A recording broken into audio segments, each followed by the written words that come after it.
Mula Quirino Grandstand, dumako naman tayo sa Davao. Higit 100,000 dumalo sa National Peace Rally ng INC sa Davao City. Brigada Julius Pacot, ibrigada mo.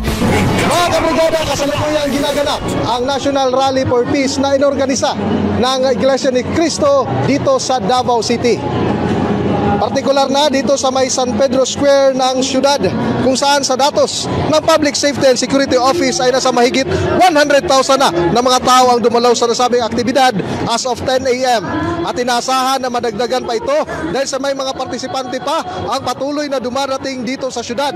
Napag-alaman natin na mula sa Region 10 at 11 na mga miyembro ng INC ang dumalo sa nasabing Peace Rally. Nasa 10 kalsada sa downtown Davao City ang kasalukuyan na isinara para sa nasabing aktibidad.